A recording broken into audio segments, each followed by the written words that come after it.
Hey guys, Ziz here.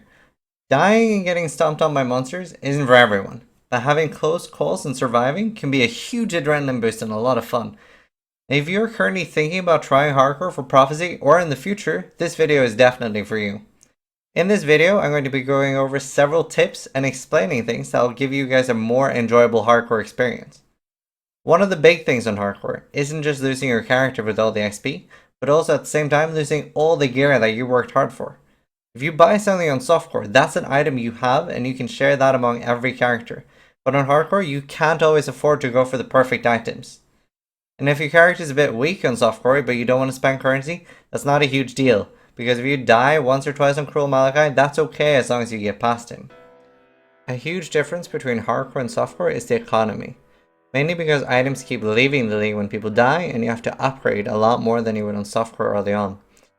A lot more items are also considered usable. Basically anything with life and resist is worth considering selling on day one, especially on rings and amulets. Very easy then to just throw anything with life and resist into your sales tabs.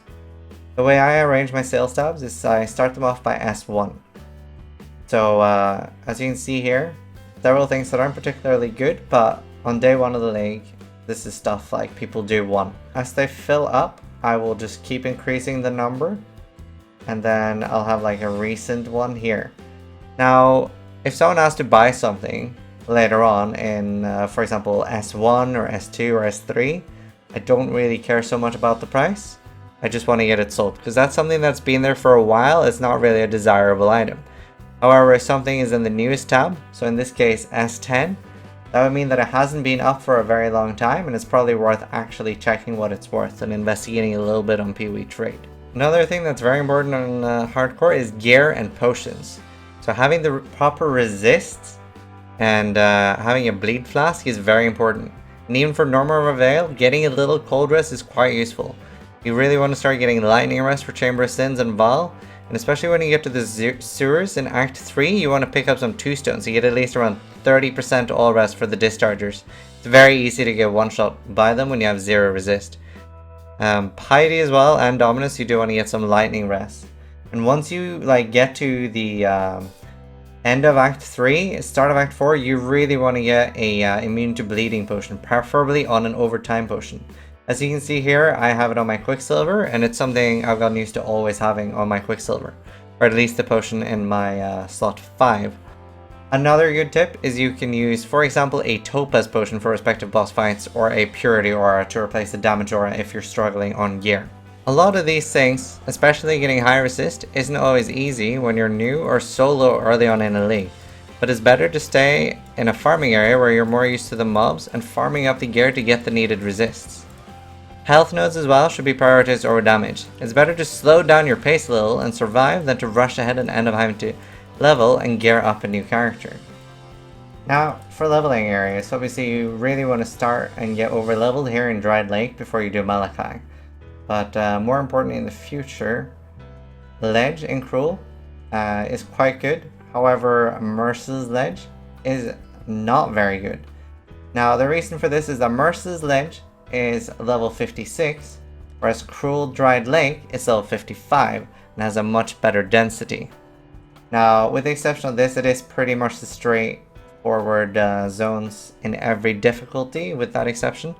So, in Act 2, you really want to go to Chamber of Sins. It has 3 guaranteed blue packs, and if you don't know where they are at the opposite staircases. So basically, the staircases that don't go down have a guaranteed blue pack, which is a lot of XP, and it's a pretty safe leveling area. In Act 3, you can go to Docks, very good if you want to get some extra XP before trying Piety or before trying Dominus. And obviously Act 4 we have Dried Lake, which is unbeatable, and you can overlevel there for even 10 levels without taking too much of a penalty. But you do want to start thinking about leaving at that point. But again, playing it safe is very smart if you're new to hardcore.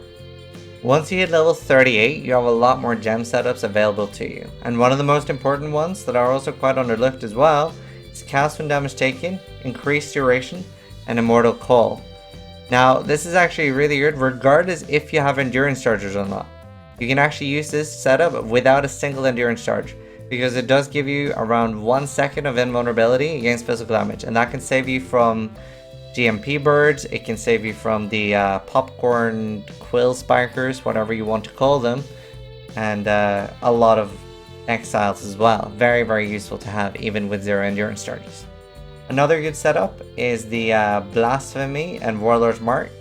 It gives you leech, both mana and life, and it gives you a bigger chance to stun your enemies.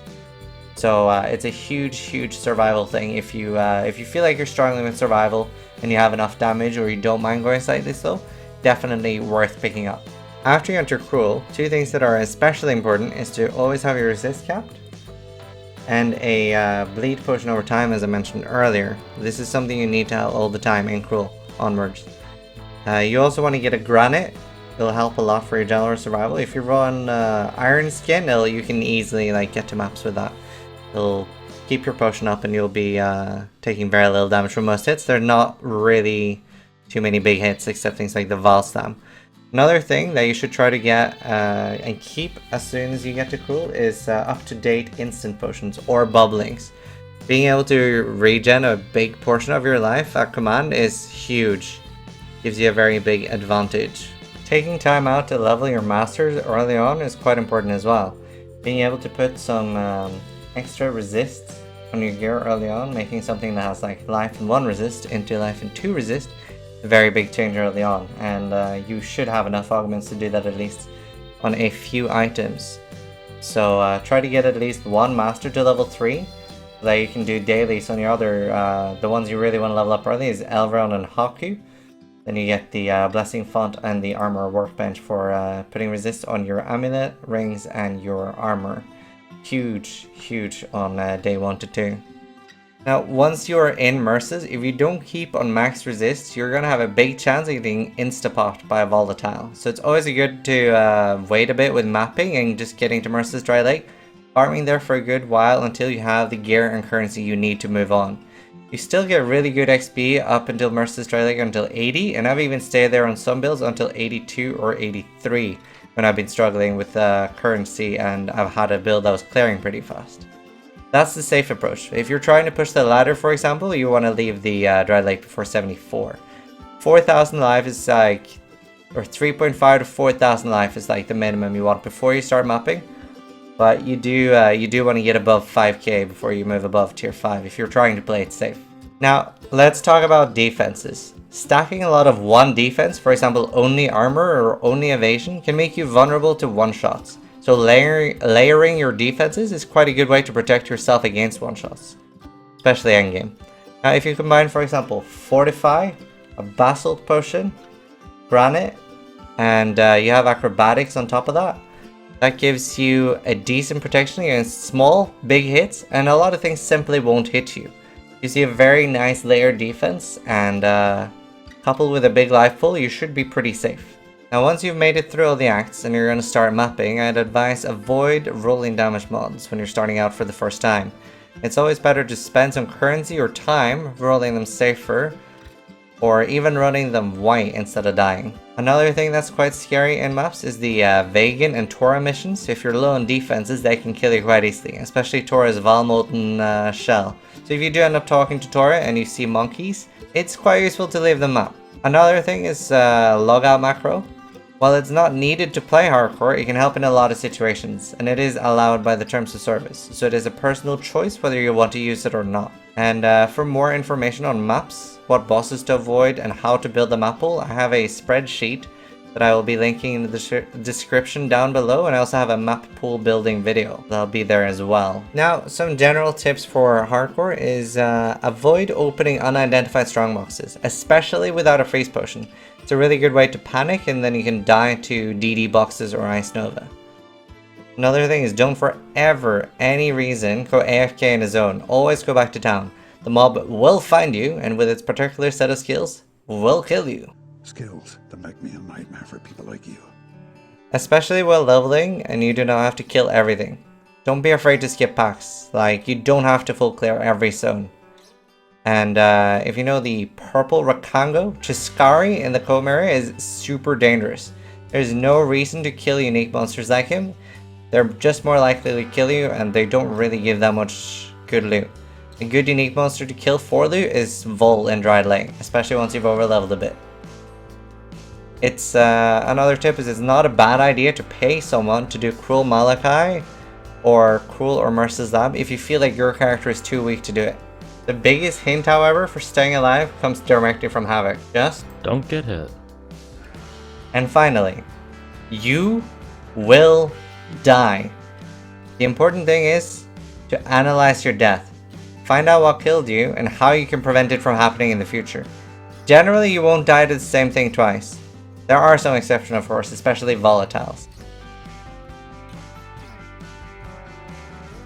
Now, as with any video, I'm sure I've missed out a thing or two, but I hope that this is a lot of help for players in general to improve.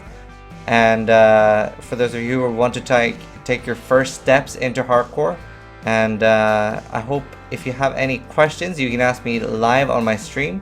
You can send me a private message on Twitch or in the comments down below. I also appreciate any feedback you guys might have on my videos. So thank you for watching, and please subscribe to my YouTube. Have a nice day.